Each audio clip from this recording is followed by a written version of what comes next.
Allahu Akbar, Allahu Akbar. Masyarakat muslimin rahimakumullah, di pagi ini kita berkumpul di halaman Masjid Baitur Rahman Bay, Kabupaten Malaysia, dalam rangka melaksanakan sholat Idul Adha atau biasa disebut Hari Raya Haji, yakni hari raya yang pelaksanaannya berkenaan dengan pelaksanaan ibadah haji. Baik kaum muslimin dan muslimat yang pernah melaksanakan ibadah haji akan teringat kembali di saat pesawat telah berada di atas miqat dan pakaian ihram mulai dikenakan. Rasalah keharuan bercampur bahagia menusuk kalbu.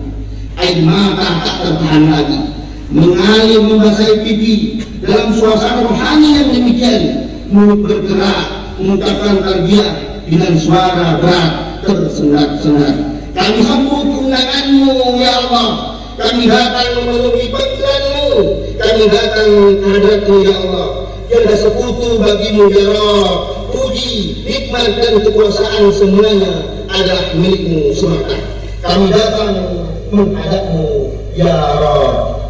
Puncak dan segala keharuan dan kegembiraan itu yang dibalik nikmat rohani yang dalam di saat Baitullah pertama kali dan muncul dalam pandangan mata yang penuh rindu, bersamaan dengan sentuhan ujung kaki di lantai Batu Salam Masjid Al-Haram, memandang nyata ke tubuh Ka'bah dengan penuh kekaguman terlompatlah doa kehadrat Ilahi. Ya Allah, tambahlah kehormatan, kebesaran, kemuliaan dan kehebatan bagi makhluk ini. Ya Rahman, Ya Rahim. Tak terasa kaki langkah maju seolah Ka'bah yang serba hitam itu menyedak tubuh untuk semakin mendekat kepadanya, dan ketika tubuh telah berada persis di arah Hajarul Aswad, meledaklah kehendak untuk bertawaf, tawaf kudu sembari melepaskan kerinduan hati. Bagaimana rasa dapat bicara di Arafah, Muzdalifah, Mina, tempat pelemparan jumroh, Safa dan Marwah, atau Madinatul Munawwarah. Oh, terlalu luas untuk kita ungkapkan di sini. Walaupun sesungguhnya terungkap itu hanya sedikit gesrel frasa yang menadaki sekujur rohani dengan penuh harap bermunajat kepada Allah ya Rabbil Alamin. Allahu Akbar, Allahu Akbar, Allahu Akbar. Masyarakat muslimin rahimakumullah, ibadah haji memiliki makna yang sangat penting, yakni untuk menemukan kembali makna kemanusiaan yang sejati menuju pusat kesucian inspirasi ilahiyah. Membangun masyarakat madani tentunya menjadi inspirasi bagaimana ibadah haji yang kita laksanakan setiap tahunnya. Seperti yang dilakukan oleh Rasulullah SAW, yaitu membangun masyarakat madani dengan inspirasi ibadah haji, dengan inspirasi dengan kurban. Rasulullah SAW dengan mencontohkan kepada umatnya bagaimana membangun masyarakat madani. Dari sekian simbol ibadah haji, melempar kita jumroh, Jumratul Ula, Jumratul Wusta, Jumratul Aqabah, merupakan simbol kelima dari pelaksanaan ritual ibadah haji. Melempar jumroh melambangkan kesucian dan penolakan terhadap kejahatan yang dilakukan oleh iblis yang terus-menerus menggoda Nabi Ibrahim saat pelaksanaan perintah Allah untuk menyembelih Ismail putranya yang sudah lama dinanti-nantikannya itu. Perintah Allah kepada Nabi Ibrahim untuk menyembelih Ismail merupakan puncak dan serangkaian ujian berat yang dialami oleh Nabi Ibrahim yang dilaksanakan semata-mata untuk mentaati perintah Allah Subhanahu wa Ta'ala. Peristiwa ini merupakan suri tauladan yang sangat luar biasa bagi ayah dan seorang anak yang justru menteladani bagaimana tingkat keimanan seorang ayah dan seorang anak kepada Allah Subhanahu wa Ta'ala. Masyarakat muslimin, coba perhatikan dialog seorang yang beriman kepada Allah Subhanahu wa Ta'ala kan seorang anak yang beriman kepada Allah Subhanahu wa taala. Qala ya bunayya inni ara fil manam. Wahai anakku, aku bermimpi, aku memimpi. Ini adbahuka fanzur ma tara. Bagaimana pendapatku wahai anakku? Bagi seorang ayah ketika kamu punya iman yang dalam kepada Allah Subhanahu wa taala, ketika ujian yang sangat berat yang diberikan Allah untuk memberi seorang anak yang disayangnya,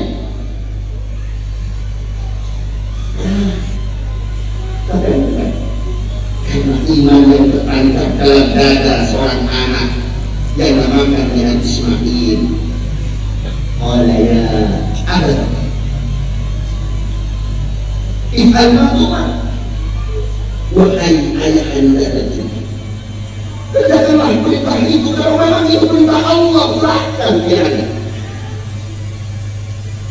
Al-Bahula. Satabini insyaallah insya ayah anda akan melihat ananda termasuk orang-orang yang sama. Allahu Akbar, Allahu Akbar, Allahu Akbar. Itulah tanda keimanan yang luhur dan kemudian menjadi awal adalah perintah kurban.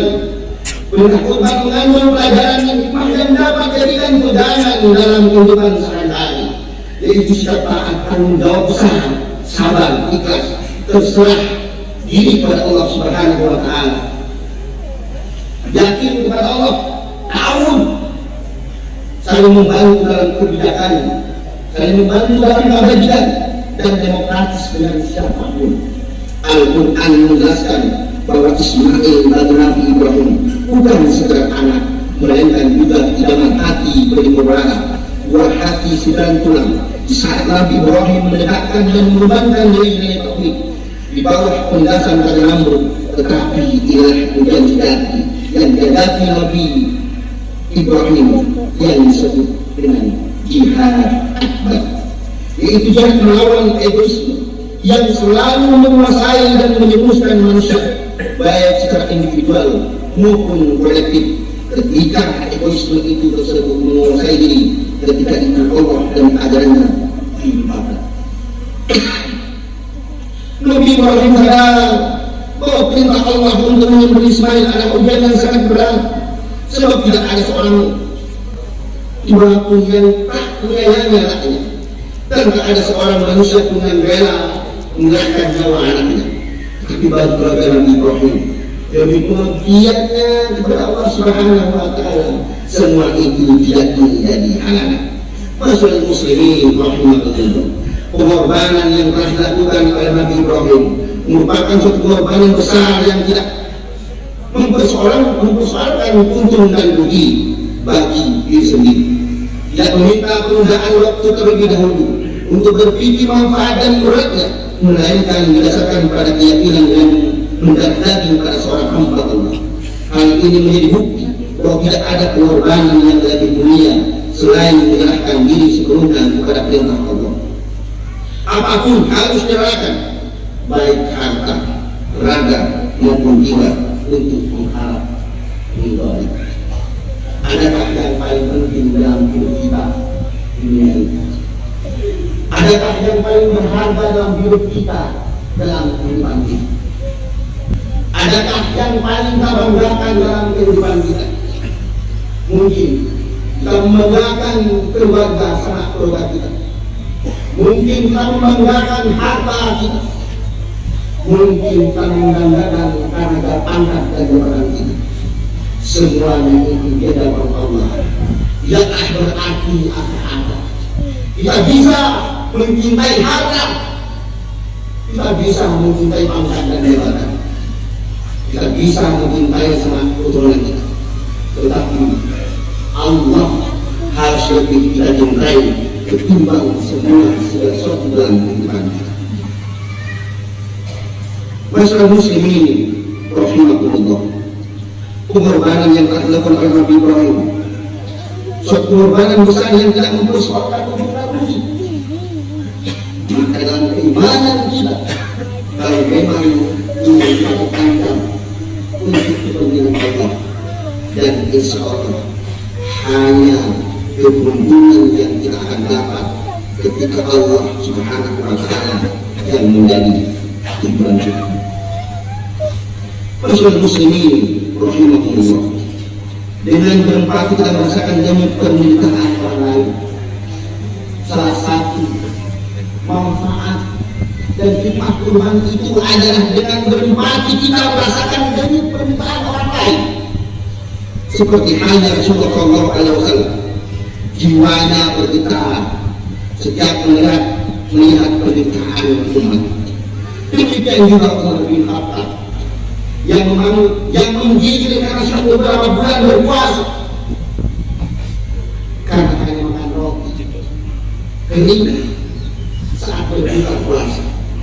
Umar bin Khattab, seorang pemimpin yang saat itu menggigil sakit karena hanya memakan roti kering, karena pada saat itu umatnya dalam keadaan krisis, umatnya dalam keadaan pada saat itu dalam keadaan diuji oleh Allah Subhanahu wa Ta'ala. Maka salah satu sahabat, wahai Umar bin Khattab, silahkan ambil uang kas negara untuk membeli sebagaimana engkau memakan makanan yang bergizi, dengan ketika engkau dirimu memakan dengan daging yang bergizi, dan insya Allah kamu akan kuat untuk menjalani kemungkinanmu. Tapi apa yang terjadi? Apa kata Umar bin Khattab? Bagaimana mungkin aku makan makanan yang bergizi, sedangkan aku tidak dapat memperhatikan rakyat jika aku pun tidak mengalami penderitaan. Seorang pemimpin tidak mau memakan makanan yang enak, tidak mau makanan yang bergizi, sedangkan masyarakatnya memakan makanan yang tidak bergizi. Dia tidak mau mengambil keuntungan dari penderitaan rakyatnya, dan itulah contoh yang dilakukan oleh Umar bin Khattab. Para pemimpin yang memiliki semangat berkorban akan tampak bersikap yang bertanggung jawab pada rakyatnya. Mereka sadar bahwa menjadi pemimpin berarti siap dengan berbagai risikonya, termasuk menderita. Seorang pemimpin yang baik akan bertindak atas segala prioritas, serta ada kemampuan untuk menunda kenikmatan dan kepentingan pribadi dan keluarga demi kepentingan masyarakat luas. Ia akan bertanggung jawab terhadap apa yang menimpa bangsa dan negaranya.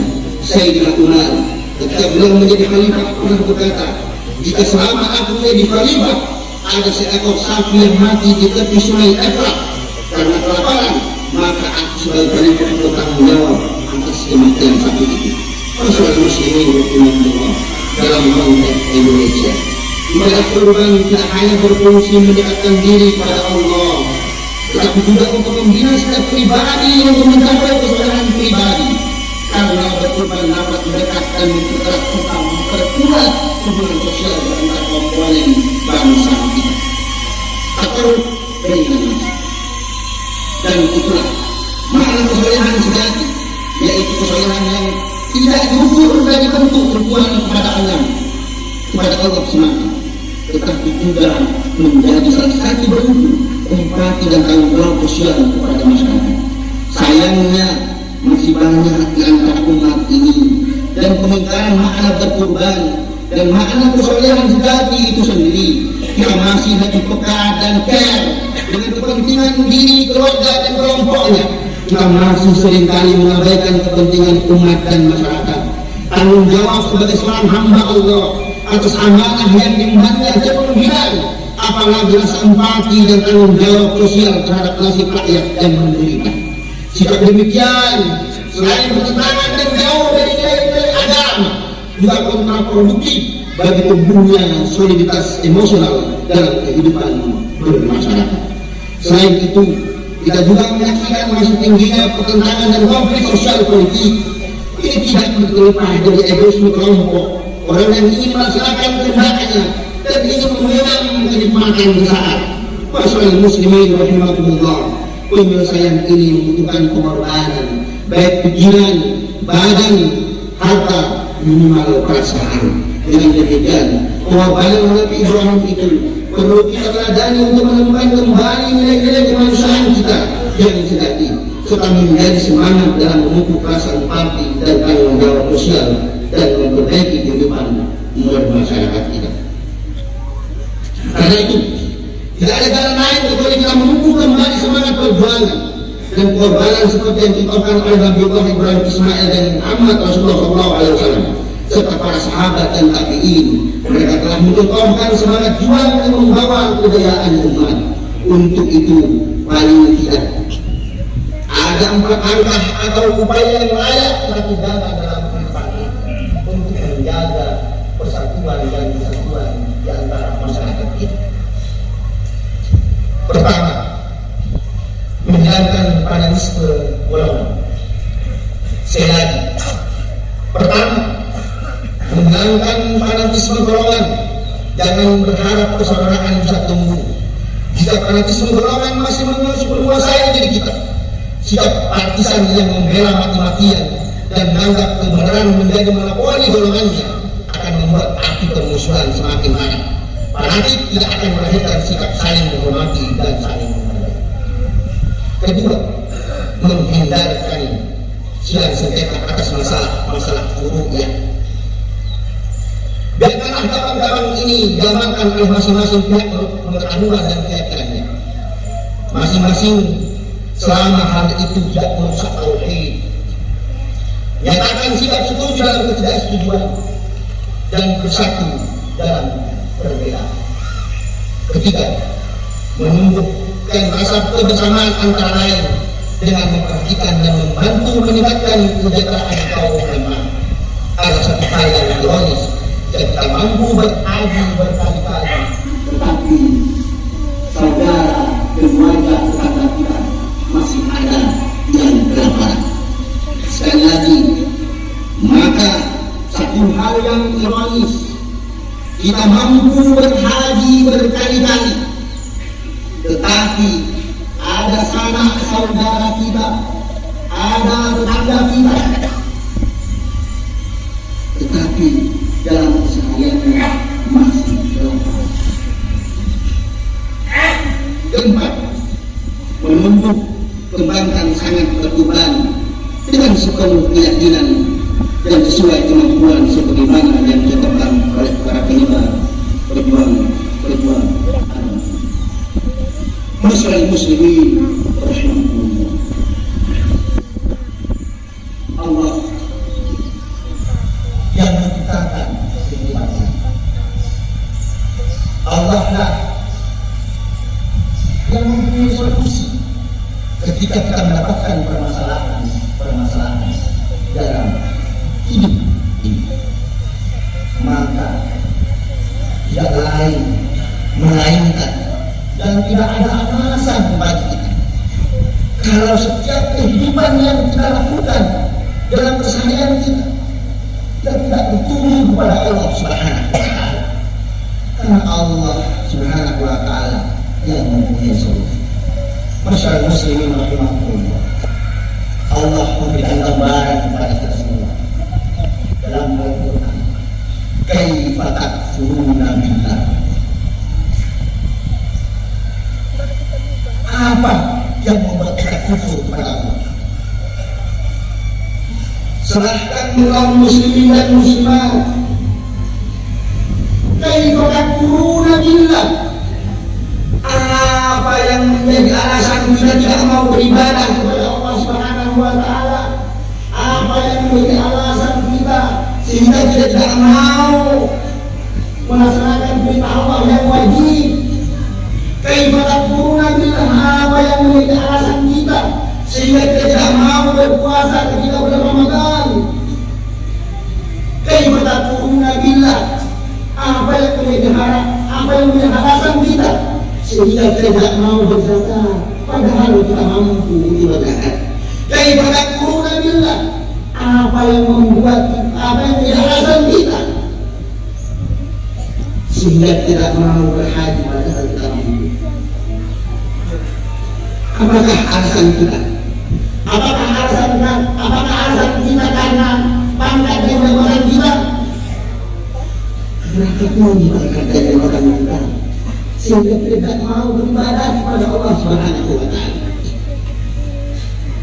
Apakah karena harta yang berlimpah atau gaji saya yang terlalu banyak? Berapa gaji kita? Berapa besar harta kita sehingga tidak mau beribadah kepada Allah Subhanahu wa Ta'ala? Masyaallah muslimin rahimahullah. Kaifa takfuruna wa kuntum amwatan fa ahyaakum thumma yumeetukum thumma yuhyikum thumma ilayhi turja'un. Dulu kita ini sebenarnya dalam keadaan tidak ada, karena Allah Subhanahu wa Ta'ala Allah menghidupkan rohnya sehingga hadir di dunia ini. Semua mungkin dalam perjalanan kita dunia ini semuanya akan kembali kepada Allah Subhanahu wa Ta'ala, tergantung amal dan kebaikan kita yang akan dihitung oleh Allah Subhanahu wa Ta'ala. Serahkan bagi para kaum muslimin dan muslimat, serahkan hidup di dunia ini semaumu. Serahkan hidup di dunia ini dengan bebas. Ingat,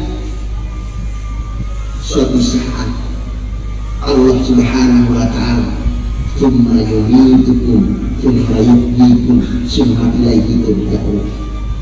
Dan suatu saat Allah akan mematikan kita, dan suatu saat pula Allah akan menghidupkan kita dan kembali kita kepada Allah Subhanahu wa Ta'ala, tergantung kepada kita. Allah Subhanahu wa Ta'ala sudah menggambarkan dalam Al-Quran, jangan fujurah, jangan bertakwa. Sudah diberikan Allah Subhanahu wa Ta'ala, tergantung kepada kita. Apakah kita ingin melalui fujurah ataukah kita ingin melalui jalan takwa yang sesungguhnya akan memberikan manfaat keuntungan dalam kehidupan. Allahu Akbar, Allahu Akbar. Akhirnya dalam mimbar ini kita berdoa kepada Allah Subhanahu wa Ta'ala. Semoga Allah Subhanahu wa Ta'ala memberikan ampunan kepada kita. Semoga Allah Subhanahu wa Ta'ala memberikan kebaikan dalam kehidupan kita. Semoga Allah Subhanahu wa Ta'ala bagi yang berkeluarga memberikan keluarga yang sakinah, mawaddah, warahmah, menjadikan anak-anaknya anak yang soleh dan solehah. Bagi yang belum berkeluarga, menjadikan pemuda-pemuda yang aktif, yang siap selalu untuk Allah Subhanahu wa Ta'ala. Ya Allah, ya Rabb, di pagi hari ini kita berkumpul dan bersatu di sini. Ada hamba-hambamu yang datang memohon ampunanmu. Nahmaduka ya Allah, jika ada satu pun di antara kami saat ini hamba-hambamu yang datang dengan laporan dosa, jangan biarkan kami pulang meninggalkan tempat ini kecuali Engkau telah ampuni seluruh dosa-dosa kami. Wala hamman illa farajta, jika ada di antara kami yang datang membawa kegelisahan, jangan biarkan kami pulang kecuali Engkau telah terangkan keadaan jiwa kami. Wala asran illa yassarta, jika ada di antara kami yang datang membawa kesulitan, ya Allah, dan mengangkat tangannya bermohon kepadamu, mohon berikan solusi kesulitan di rumah tangganya, berikan solusi dalam pekerjaannya, kehidupan sosialnya. Maka mohon ya Allah, dengan ketulusan amalnya, angkat seluruh kesulitannya. Allahumma ya arhamar rahimin. Ya Allah, bila pun di antara kami yang memiliki hajatan tersembunyi, ia mohonkan dalam jiwanya dan tidak ia suarakan, maka mohon selama itu baik untuk dunia dan akhiratnya. Kabulkan ya arhamar rahimin. Allahumma ya Allah, taqabbal hujjajna hajjahum hajjan mabrura wa sa'yakum sa'yan masyura wa zambahum zamban maghfura. Ya Allah, terimalah seluruh amal soleh para jemaah haji dari manapun yang datang berhaji tahun ini dan tahun-tahun sebelumnya. Ampuni dosa-dosa mereka ya Allah. Terimalah usaha kerja keras mereka untuk beribadah kepadamu dan jadikan haji mereka haji yang mabrur. Ya Allah ya Rahman, jika memang takdir hidup kami Kau berikan kesempatan lebih baik untuk menjalani sisa hidup kami, Kau menjadikan sisa hidup kami lebih baik daripada sebelumnya, sesuai dengan apa yang Kau inginkan. Ya Allah ya Ghaffar, jangan Engkau cabut nyawa kami ya Rabb sebelum Engkau memaafkan kesalahan kami yang kami lakukan lewat mulut kami dan pikiran kotor kami ya Allah. Jangan cabut nyawa kami ya Allah sebelum Engkau membuka pintu surga untuk kami memasukinya, dan jangan Engkau cabut nyawa kami ya Allah sebelum Engkau tutup rapat-rapat pintu neraka Jahannam dan menjauhkannya dari hidup dan kehidupan kami. Ya Allah ya Rahman ya Rahim, Engkau yang tahu betapa kami dalam menjalani kehidupan ini banyak godaan setan, ujian dan cobaan yang harus kami hadapi, yang kami kadang iman ini ya Rahman, yang kadang iman yang kami miliki tidak sanggup untuk menghadapinya ya Allah. Kalaulah ujian dan cobaan yang kami hadapi adalah karena dosa-dosa kami, karena kebodohan kami, atau karena kami tidak pandai bersyukur atas karunia yang Kau berikan kepada kami, ampunilah kami ya Allah ya Rahman ya Rahim. Ya Allah ya Rahman, ampunilah dosa dan kesalahan kami yang kami lakukan kepada ayah dan ibu kami. Kami memberikan pengorbanan mereka untuk kami anak-anaknya. Kadang ayah dan ibu kami mengurangi keperluan hidupnya untuk kami anak-anaknya. Kami tahu ya Rabb, kadang ibu kami rela berpakaian jelek dan kadang penuh gambaran untuk kami anak-anaknya. Tapi Engkau Maha tahu ya Allah bahwa kami sebagai anaknya belum mampu berbuat baik kepada bapak dan ibu kami. Engkau Maha tahu ya Rabb, pada saat kami menipu dan membohongi bapak dan ibu kami, pada saat kami membentak dan memarahinya, pada saat kami menolak perintah-perintah, padahal Rasulullah SAW tercinta bersabda, dosa yang paling besar adalah durhaka kepada orang tua. Ya Allah, dengan penuh kerendahan kami mohon kepadamu, ampunilah dosa dan kesalahan yang kami lakukan kepada orang tua kami. Limpahkanlah kasih sayang-Mu kepada mereka sebagaimana mereka telah melimpahkan kasih sayang-Nya kepada kami. Ya Allah ya Rabb, baik kami yang tidak memiliki ayah dan ibu lagi, karena Engkau telah memanggilnya di sini. Di pagi ini kami memohon kepadamu, lapangkanlah kuburnya, terangilah kubur ayah dan ibu kami, ampunilah dosa dan kesalahan mereka, jauhkan ayah dan ibu kami dari siksa kubur ya Rabb, dan pertemukanlah kami kelak di surga-Mu. Ya Allah, jadikanlah kami sebagai anak yang selalu diberikan kemampuan dan kemauan untuk senantiasa berdoa untuk ayah dan ibu kami. Ya Allah ya Rabb, jadikanlah anak-anak kami anak-anak yang soleh dan solehah, anak yang senantiasa membanggakan dan membahagiakan kehidupan kami di dunia ini, dan membanggakan dan membahagiakan kami dalam kehidupan akhirat nanti. Ya Allah, masukkan kami ke dalam surga-Mu ya Allah, dan jauhkan kami sejauh-jauhnya dari siksa neraka-Mu. Tidak Tuhan yang pantas kami sembah melainkan Engkau semata ya Allah. Allahumma salli ala Muhammadin abdi wa nabi wa rasulika nabil ummi wa alihi wa sahbihi wa sallim taslima. Aidama ahata bi ilmu wa khatahu kitabuk wa ardhu yang sadatina Abi Bakr wa Umar wa Uthman wa Ali wa tabi'in wa tabi'in ila yaumiddin. Subhanaka rabbil izzati amma yasifun wa salamun alal mursalin walhamdulillahi rabbil alamin. Assalamualaikum warahmatullahi wabarakatuh.